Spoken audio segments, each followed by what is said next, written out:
Alrighty, sweet. I'll go ahead and give an introduction for the people who will watch this maybe later in their own time. So good afternoon, everyone. Thank you for coming, for those of you who are here. So first, I'd like to introduce myself. My name is Summer Peltzer, and I am the Diversity and Inclusion Coordinator for the Office of Sustainability.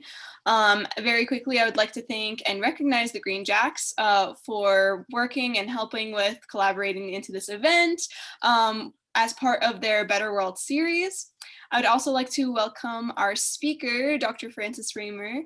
Dr. Riemer is a professor of educational foundations and is the former director of NAU's Women and Gender Studies program. Dr. Riemer's work focuses on issues of equity and access, gender, sustainable communities, and so much more. She is also a member of the Northern Arizona Climate Change Alliance, also known as NASCA. So thank you so much for joining us today and agreeing to speak on this event. So thank you. Yeah, well, thank you for inviting me. Summer, Kaylee, thanks for inviting me. Everybody who's here, thanks for joining us on a Saturday afternoon. I think this is a really interesting time to talk about climate justice, right? I already told all of you that I'm on the East Coast, where we have gotten hit by a number of snowstorms. I have a quote from the New York Times here from Brad Plumer.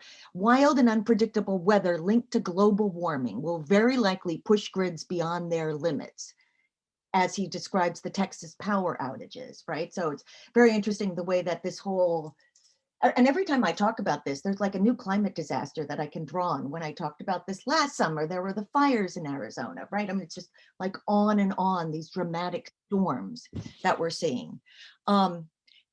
At the same time, yesterday, the US formally returned to the US Paris Accord, right? Which is very exciting.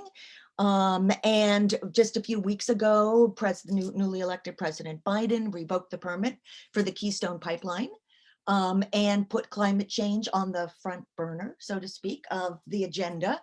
So we're seeing, I think, the dramatic effects of climate change and climate crisis at the same time that we're finally, hopefully starting to take it's no longer that we can not take this seriously. So that said, since this is a forum on social justice, I get to talk about climate justice today, and particularly climate justice and gender, right? And this is something that I've been talking about for a while. As Summer said, I'm an educational anthropologist. I'm also a feminist anthropologist. I teach and I write about gender and development, social organization, culture, and reproduction in terms of social structures. I live in Sedona, and I take my role as steward very seriously, living in Sedona. And so I've been thinking about these issues of what does climate change mean? What does climate justice mean? How is gender woven into the conversation for quite a while now?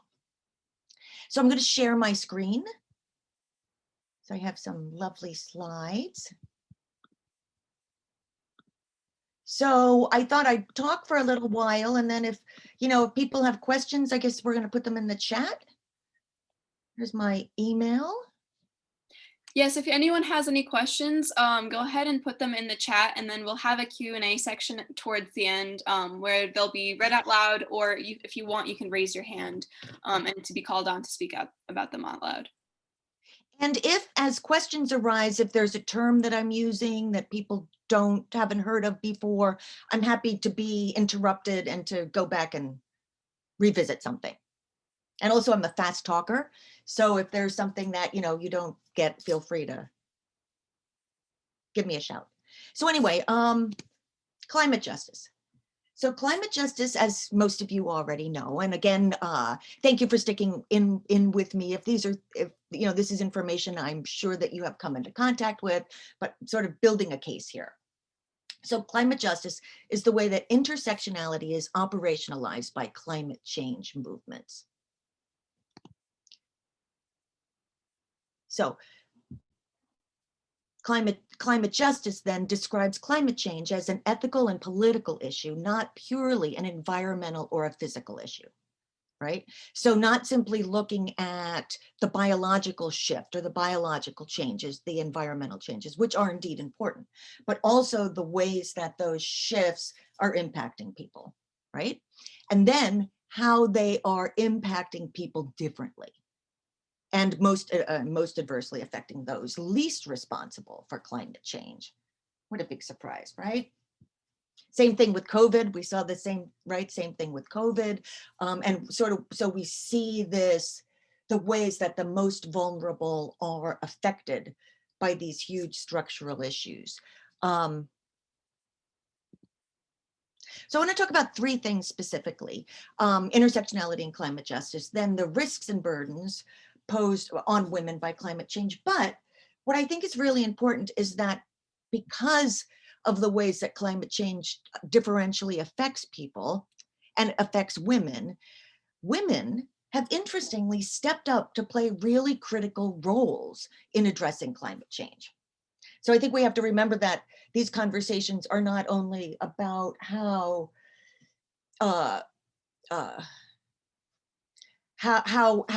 power gets reproduced, but also how power gets disrupted, right? And we see that in the climate justice movement as well. So start with intersectionality. Always always a good conversation, right? So but I want to note from the start that when I talk about women, or when I talk about gender here, that it's important to recognize, and I have a statement here, that women is defined and conceptualized differently across cultures. So just the word woman means so many different things, right?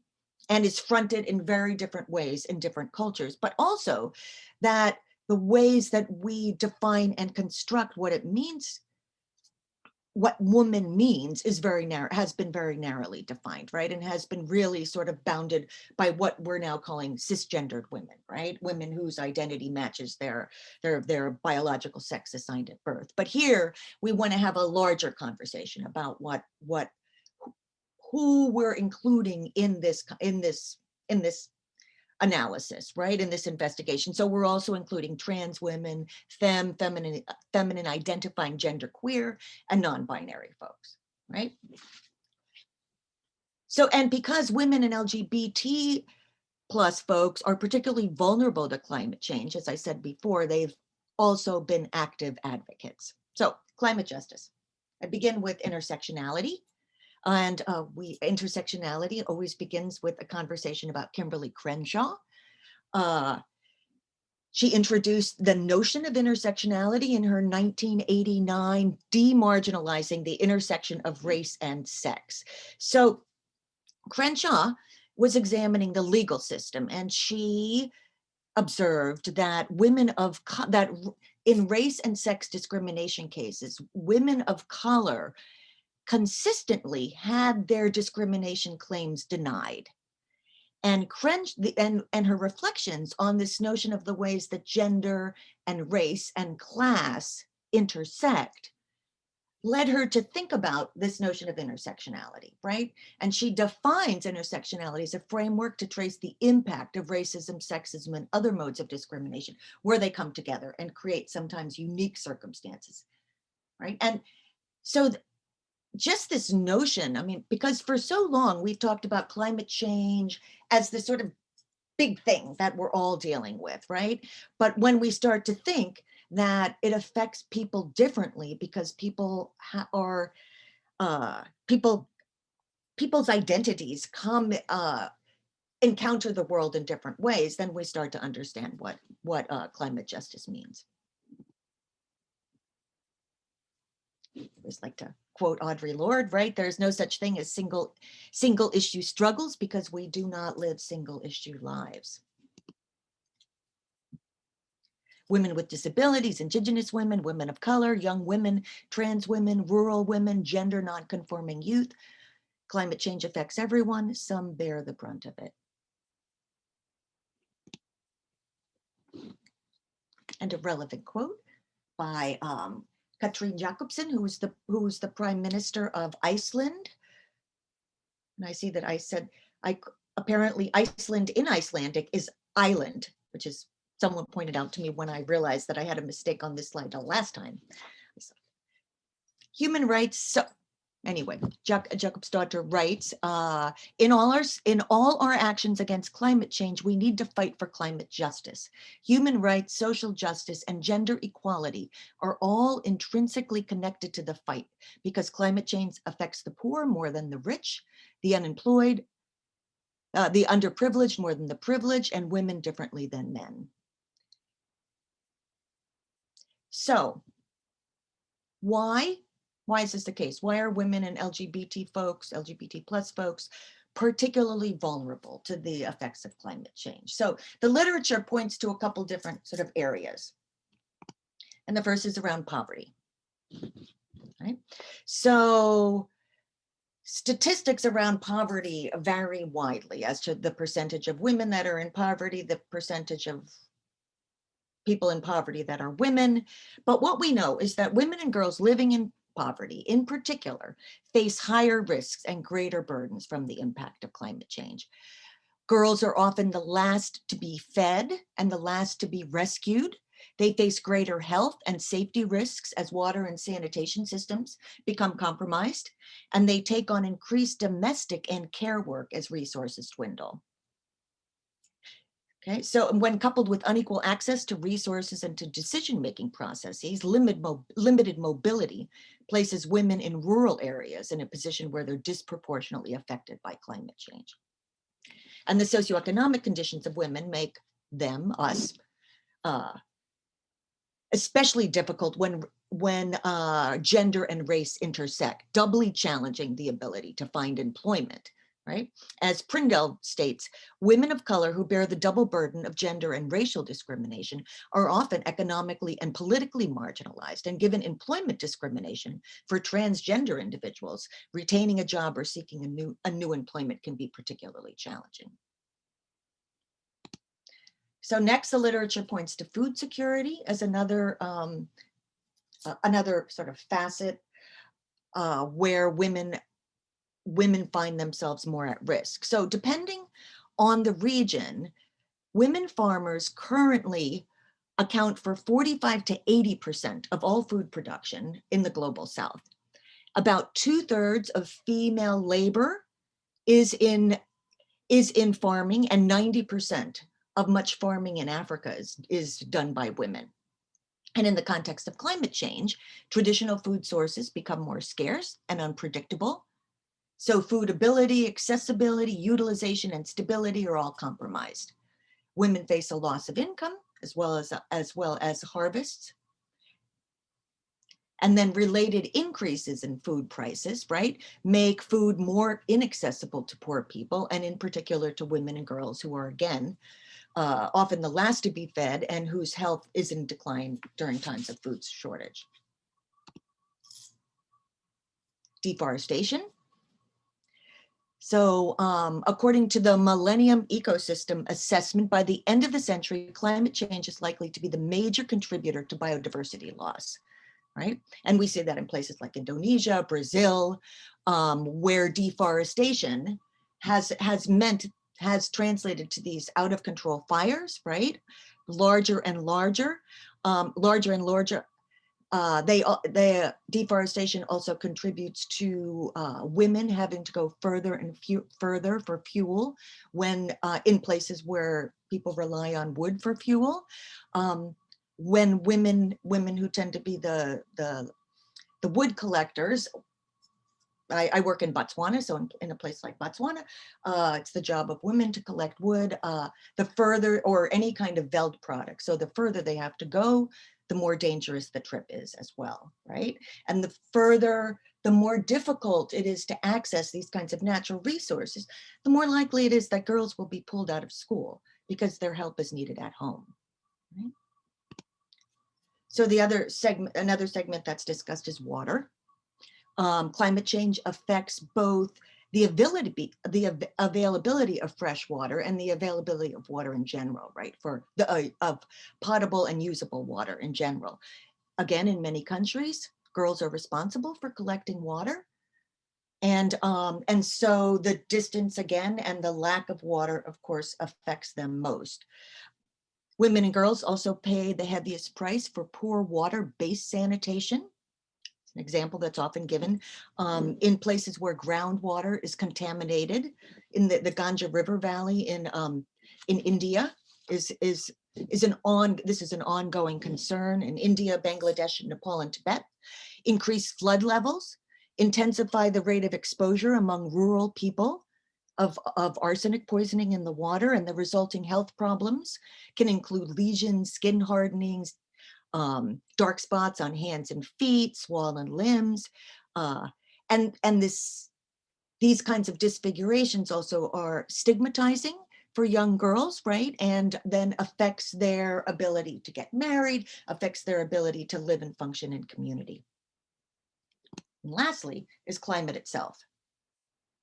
So when climate defines the geographic distribution of infectious diseases, when climate changes, then insects are more mobile, right? And infectious diseases change. So, for example, diseases transmitted by mosquitoes are particularly sensitive to variations in climate.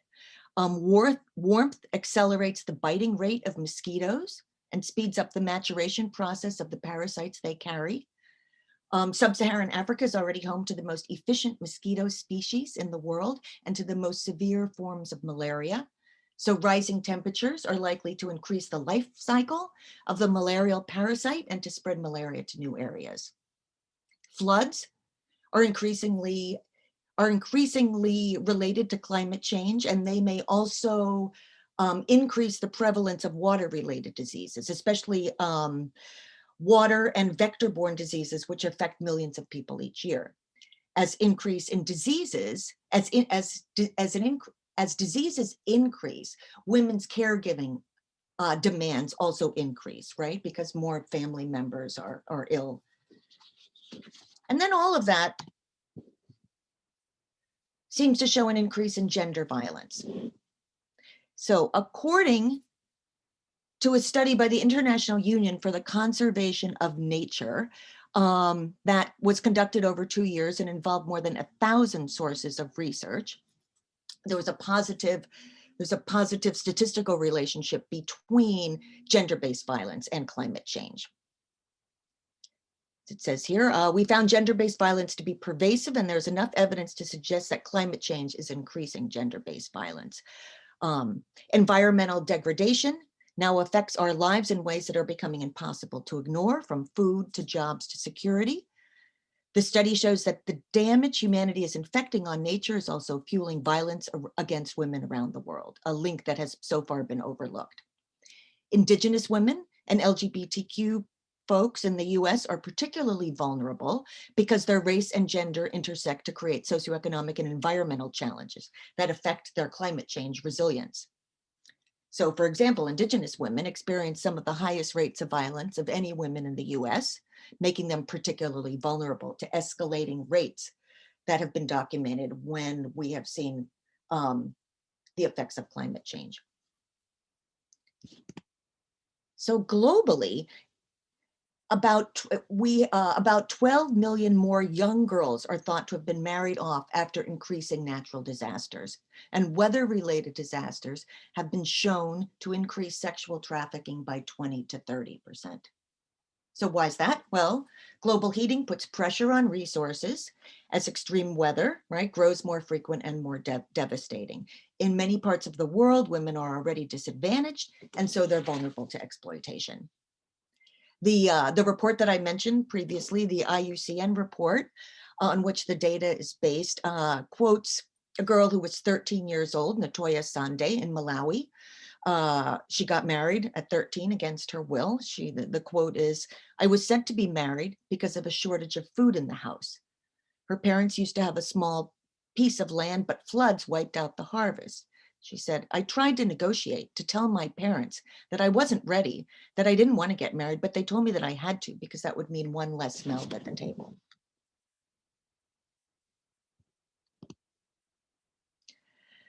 So relationships have also been found between environmental degradation, climate change, terrorism and gender-based violence. So there has been data that shows that, I don't know if you remember this, the Boko Haram, the terrorist organization in Northeast Nigeria, there was the 2014 abduction of 276 schoolgirls, and then again in 2018 of another 100 schoolgirls. And researchers argue that the change in ability to farm and to have other kinds of employment then attracts, then lures young men to terrorist organizations, right?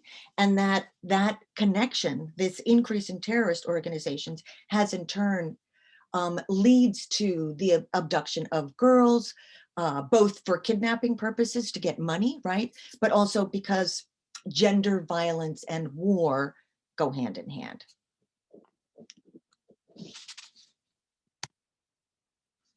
So to bring this conversation back to the US, there was a study of the effects of Hurricane Katrina in New Orleans in 2005, right? So it's 15 years since then, long enough that researchers can trace what happened to people post Katrina, right? So at the time that Hurricane Katrina hit, 25, almost 26% of women living in New Orleans were living below the poverty line. So almost 26% of women were living under the poverty line. So poverty matters, as we already said, because it limits resources, it limits access, it limits mobility, right? So the women interviewed for this study were residents of the New Orleans public housing project at the time of Katrina. Most of them, very few of them had cars. Most of them relied on public transportation. Public transportation, of course, broke down during Katrina. So many of the women who could escape their homes found themselves stranded because unless they could find someone who could give them a ride, right? Other factors worsen the situation for women. Women shared greater responsibility for childcare than men. They most often worked at home, and houses tend to be less, to be constructed to be less resilient to climate disasters than like office buildings, right, or larger buildings. Women who were pregnant or recovering from childbirth had limited mobility and so faced additional difficulties. Women also made up the greater percent of the elderly, typically one of the groups with the highest mortality during disasters. And in New Orleans, elderly facilities and hospitals were not all evacuated, right? And so put people at an even greater risk. Women also faced a higher risk of gender-based violence at the time and during the immediate response and afterwards.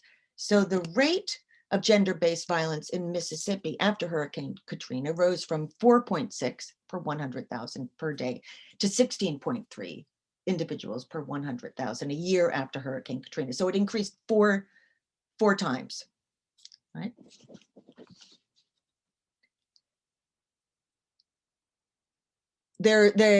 There's also the belief that fewer women were able to return to New Orleans after Hurricane Katrina. The percentage of households headed by low-income single mothers, or the number, dropped from 18,000 to 3,000, which means that the vast majority of households were displaced during the storm and after the storm. Many studies of what happens in shelters during disaster relief, right? There are studies of transgender folks who found themselves in shelters. There's a high profile case after Katrina. A trans woman was locked in jail for days after she used the showers for women in a Texas shelter. We know that shelters are dangerous places. There are lots of dark spots in shelters. Even going to the bathroom, right, can be a dangerous proposition for women and girls. So perhaps not as a complete surprise, it seems that there's a relationship between equal rights and the effects of climate change on women. So in a study of 140 disasters conducted by the London School of Economics, the researchers found that when economic and social rights are equal for men and women, the same number of people die in climate-related disasters. However, when women do not enjoy equal economic and social rights equal to men, more women die in disasters. feel like that's a sort of duh. Yeah, right. That makes a lot of sense, right?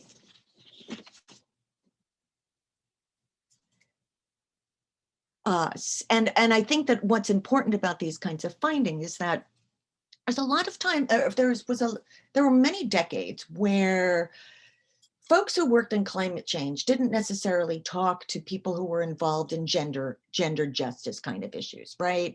And they didn't necessarily talk to folks who were involved in racial justice kind of issues. And there was this sense that all of these groups were fighting with each other for limited amounts of resources, limited volunteers, limited funding. And I think what this research shows us is that everything is connected, right? That gender justice is related to climate justice, is related to social justice. So this is the good part of the talk. This is the happy part of the talk. This is the so now what? So what researchers are realizing is that when we come together and center women's knowledge, things change. For example, there's a long history of women in indigenous communities fighting for water rights, right? The women have here's a quote, women have a special relationship to water in birth ceremonies and even cooking and cleaning. And so water rights campaigns women's water rights campaigns have been very effective. To quote Mary Robinson, who had been the president of Ireland and the former UN High Commissioner for Human Rights, climate change is a man-made problem and requires a feminist solution. Man-made's a generic term. It includes women, and a feminist solution definitely includes men. So what we want to do is put gender equality at the center of how we address the climate issue.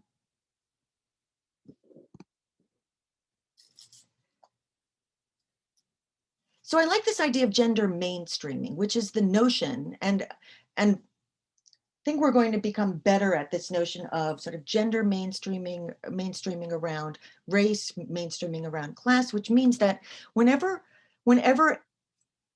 an organization, a municipality, a corporation plans something, that we have to think about how does this affect folks at multiple points of intersections, right? So how does this affect women? How does this affect women in terms of financing mechanisms, in terms of accessing financing mechanisms? How are women affected in terms of technology, access to technology, use of technology? How does this project deal with women in terms of training? Who has access to training? When is training held? Are there childcare facilities with training? Oops. Okay. So the notion that whenever we are planning something, we begin to think, what does this mean in terms of gender?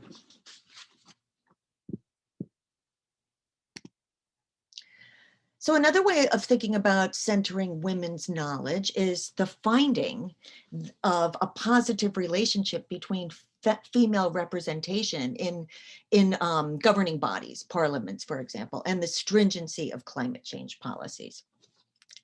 So we know that the impact is statistically significant and economically meaningful when women are represented in parliaments. The laws, the policies around climate change are more stringent and more effective.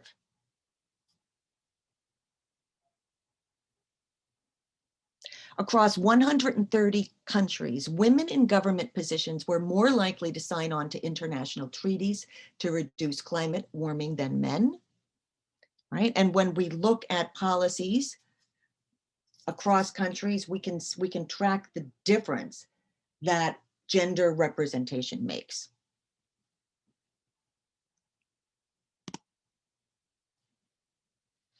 According to the Women's Earth and Climate Action Network in the Global North, women have been found to be more likely to recycle, buy organic food and eco-labeled products, and to place a higher value on energy-efficient transportation. Survey research in Europe shows that women express more concern about climate change than men and are more willing to make sacrifices to reduce emissions. I find this whenever I've engaged in this kind of work, I always find these kinds of statistics fascinating, right? I mean, like, how is that the case? So why, you might ask? So there's a whole group, and some of you know who have taken classes in women's studies, right? There's a whole group of a whole way of thinking about gender that asserts that, well, maybe this has something to do with gender socialization, that women are socialized, that girls and women are socialized to be kinder, more compassionate, more caring. And those are values that, of course, are related to taking care of our planet and to being stewards of the environment. So data from the European Union also suggests that because men identify with particular kinds of professions, you think about coal mining or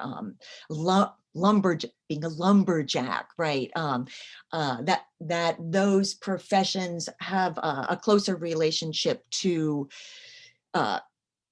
carbon-based, right? To carbon-based kinds of to carbon-based energy, right? So you have this sort of livelihood that then maps over the livelihood, the fear of losing livelihood that then maps over gender. Then again, it may simply be that since women and LGBT folks are more affected, as I said from the start, by climate change, by the dramatic effects of climate change, they are at the front lines in terms of activism. So I always end this talk with a few reminders of the sheroes and the climate action sheroes, right? People who work for climate justice, and we all know about the now very famous Greta Thunberg, started Fridays for Future. I have mixed feelings about the shero business because in some ways it makes us think that, well, we could never do what somebody like Greta Thunberg has done, right? She, 17-year-old Swedish activist, began protesting outside of the Swedish parliament at the age of 15.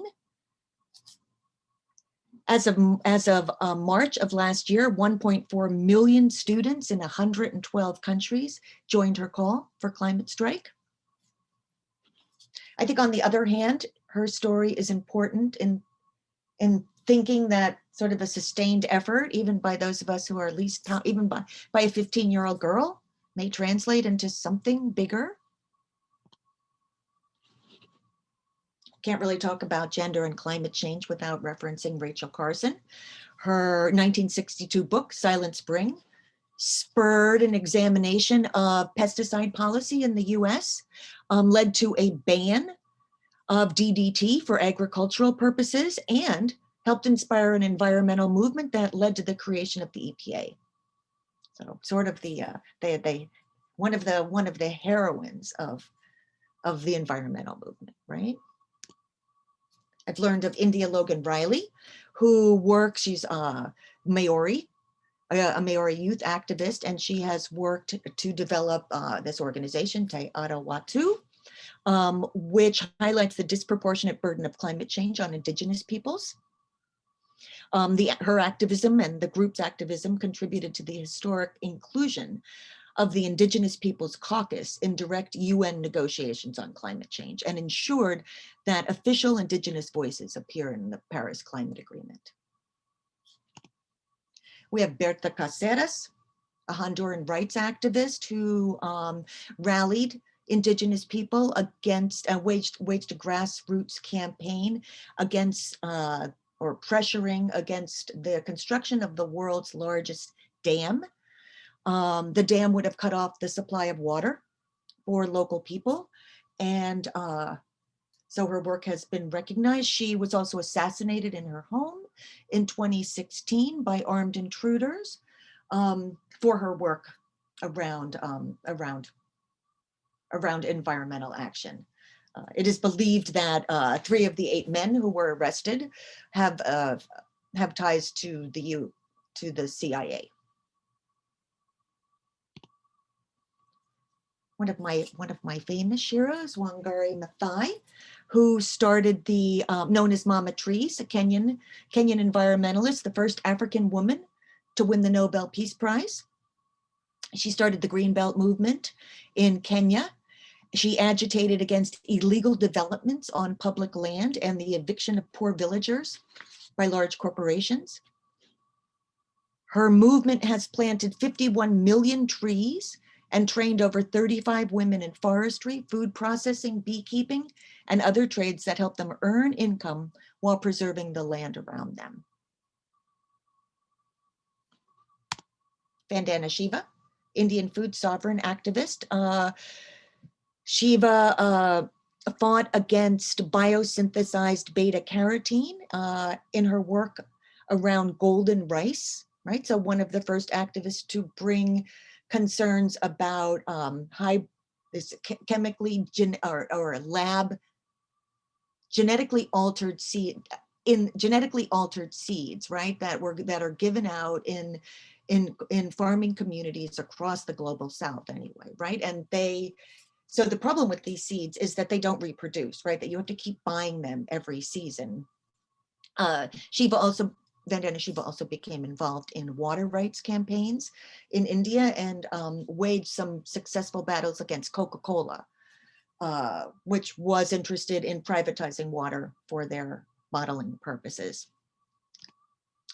Be remiss not to mention that Vandana Shiva is co-author with Maria Mize of the book Eco-feminism, which is founded on the connection between the exploitation of nature and the oppression of women under prevailing systems.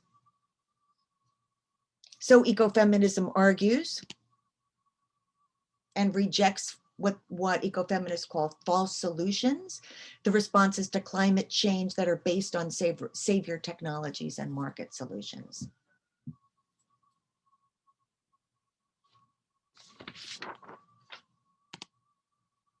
So I was close this talk with a quote from Wangari Maathai: "Women are the key to climate's future." So on that note, why don't we open it up, conversation?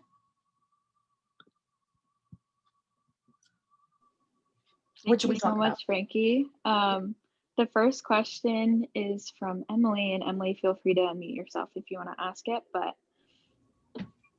yeah, thank you for the presentation. That was really interesting. I had put this in the chat right before you went to your slide about Hurricane Katrina, but I asked, in your opinion, which of those issues, like climate and the ones preceding it, are apparently most prevalent with women in the United States? I think we saw this in COVID as well, right? That I think any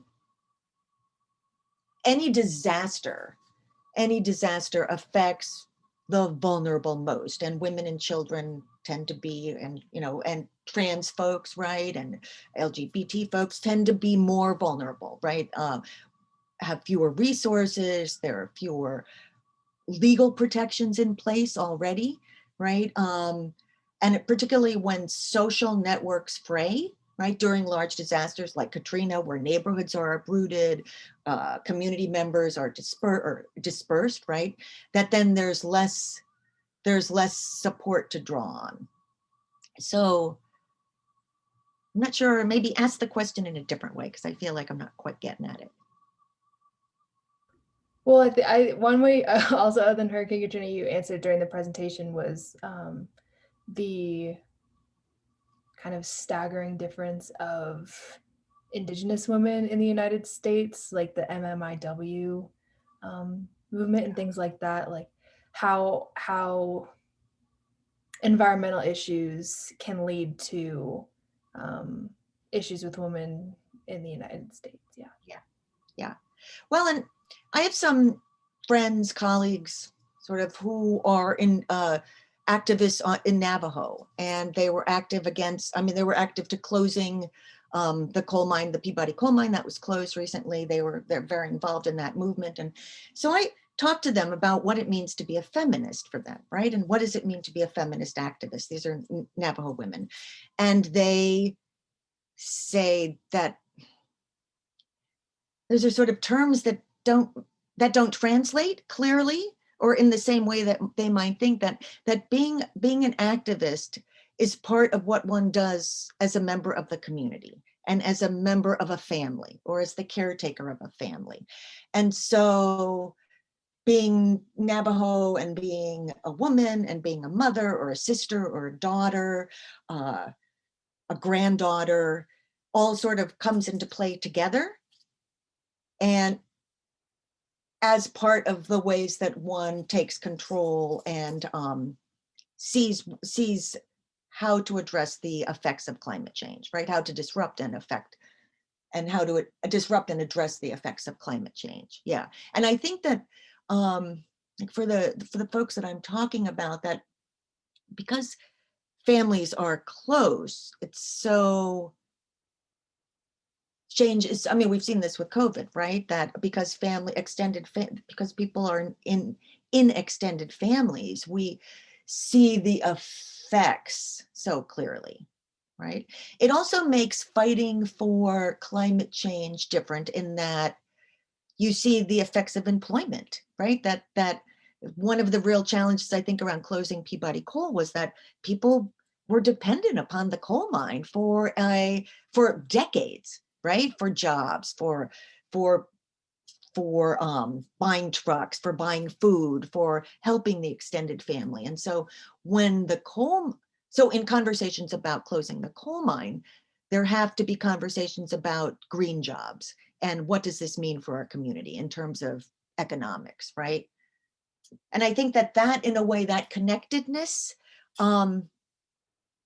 is important, is important. And I think so I've been working with NASCA, right, Northern Arizona Climate Change Alliance, which of course is focused in Arizona, as per the name. And one of the challenges that we're having, and this is always a challenge of white folks who are trying to be involved in activist work and reaching out to communities of color, right, is that the history is, oh, let us come in and help you out, and let us come in and tell you what to do, right? And we have to realize that we are not the saviors, right? That people know how to do this work. People have been doing this work, right? And in fact, in many cases, we have been involved, and often our antidotes have sort of, it's the quote of the master's tools, right? Cannot repair the master's house. Sort of that being outside of the system, as ecofeminists address, changes the ways we see how to shift the system. Yeah. If anyone else has a question for Frankie, feel free to unmute yourself. Or a topic of conversation, since I don't have that many answers, but I'm happy to talk.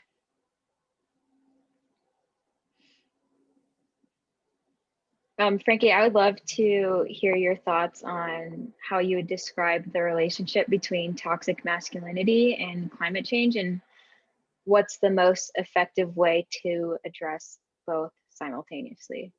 Yeah. Yeah. Yeah. Well, yeah.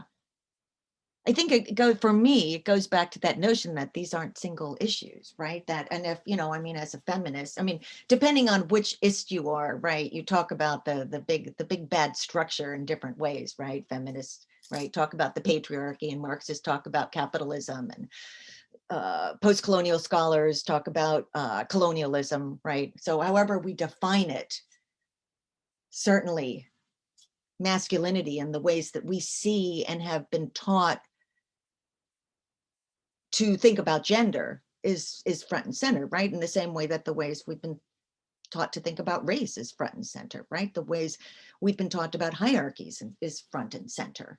And that hypermasculinity, I think we're all pretty clear, right, is a way of ensuring is one of the sort of hegemonic ways of ensuring the reproduction of those systems, right? Because we're socializing men to think that their identities are based on sort of, right? They saw the picture of the miners that I showed, right? This sort of single way of defining masculinity, and that if you're concerned about the planet, you know, we've been able to sort of feminize that into thinking, you know, calling people tree huggers, right? And that there's something wrong with being kind, and, you know, being kind and not thinking about destruction as a way forward, right? Yeah. On a completely different note, and Summer knows this, right?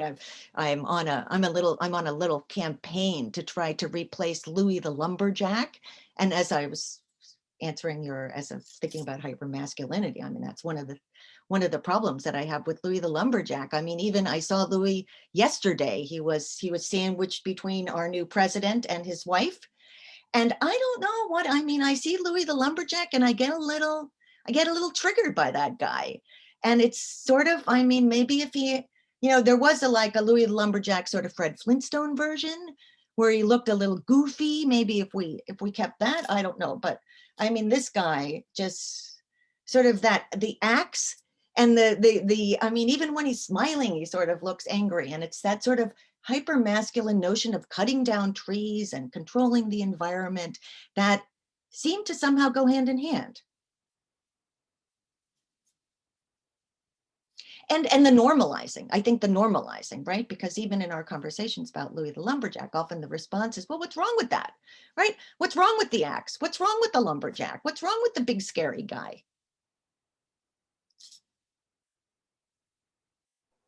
Jessica, go ahead and unmute yourself.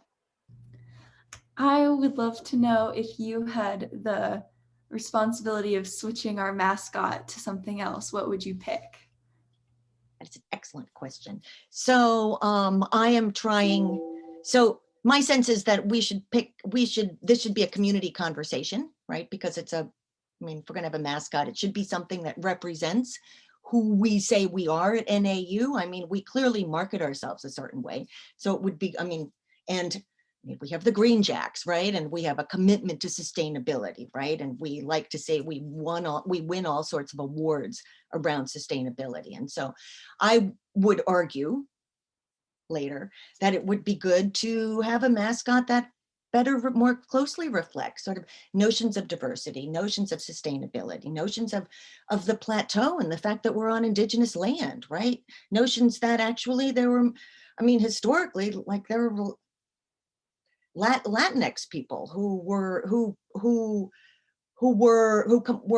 composed the workforce of much of Flagstaff, right? That's all written out of that mascot. And I think one could argue sort of maybe intentionally, right? Also the fact, and my colleague, Dr. Alwalia, mentions all the time that we are 61% women in terms of our student body.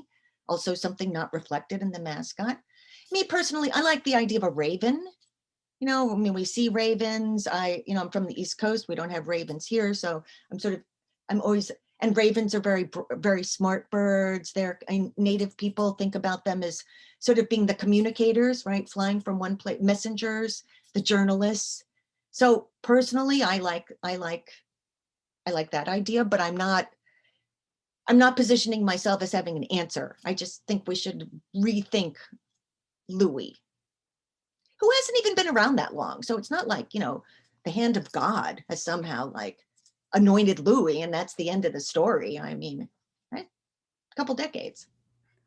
It's funny you mentioned the raven. I was just listening to a podcast talking about Native American fashion, and there are a lot of motifs with the raven and a lot of stories and really interesting pieces to do with that. So that's a really cool connection there as well. Yeah. Yeah. Just very quickly, this meeting is set to end at 2, but if you guys would like to stay and continue the conversation, that's totally fine. But if you have other obligations, feel free to leave at any point. And let me just say, thanks for bringing that thanks for letting me talk about Louis the Lumberjack, since it's like something I really want to get done, and I'm trying to we're trying to spread the word. So if you see people, tell them it came up, so we could sort of just start to seed the conversation. Now we've got a new president, you know, we've got and I know that maybe a mascot may not seem like a big thing, but as, again, you know, feminists have long been interested in identity, right? In the ways we present ourselves and the ways in which we are forced to present ourselves. And so a timely conversation. I think it's also really important given that the topic of mascots and representation has come up in recent news, and there have been those revelations and those changes, I think there's no better time than the present to start talking about what it means to be identified as this figure and how you can do that in the most effective, respectful, and comprehensive way. Yeah, I think that's an important topic. Yeah. Just I mean, to get sort of back, just one more thing, Summer, before we end, to get sort of back to the question of masculinity. I mean, I am very interested in, many of the groups in which I'm involved, we have more women. There's a greater representation of women or individuals who identify as women than men.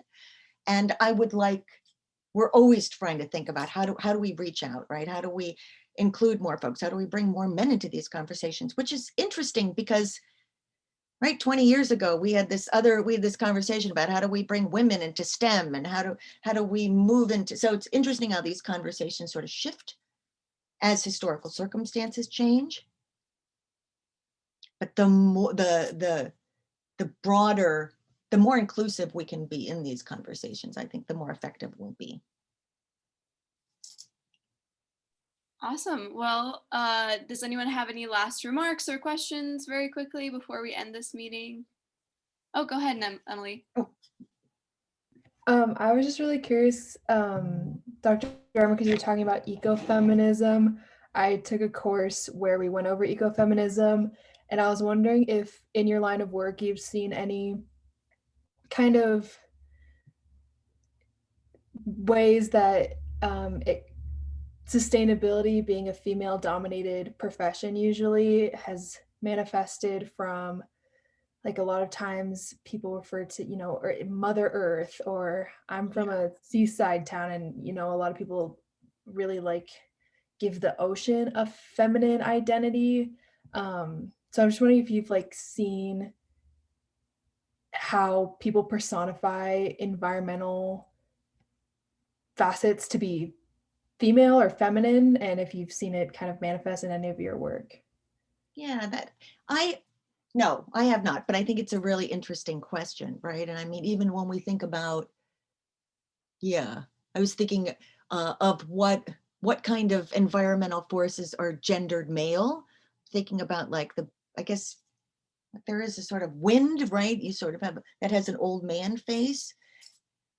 We do think of the earth as female, right? And I think for ecofeminists, it's not a leap to think that the power and the sort of the reproductive power of women as something that needs to be controlled is analogous to the reproductive power of the earth as something that needs to be controlled. Yeah. Again, to go back to Louis the Lumberjack, the notion of chopping down all the trees feels like an analogy to this notion of how do we control the earth rather than how do we live with or in the earth. Again, I think a Marxist and a neo-Marxist would just as easily argue that has something to do with capitalism, right? And profits, right? That we're commodifying the earth. So I don't necessarily think that these different ways of entering the conversation are at loggerheads, right? So whether we think about it as female or whether we think about it as commodification, it feels like a similar kind of conversation. And it feels like it suggests something about larger structures and the gendering of social thought. Yeah, it's interesting. Awesome. Any other questions, thoughts, really quickly before we end today? Thank you all. It was a delight. Yeah, and thank you so much for coming and speaking about this topic. I really, really appreciate it. Even though we didn't have a big audience today, this is going to be uploaded onto our website, I believe. So just be on the lookout for it because this is a recorded little webinar. And thank you all for coming and attending today. I really appreciate each and every one of you who did come. And thank you again to the Green Jacks for partnering with me. So thank you, everyone. Yeah, I think Frankie deserves a round of applause. Thank you all. Thank you all. Yes. And the same to you. I couldn't be more pleased to meet with all of you. So well done. Keep up the good work. Thank you, everyone.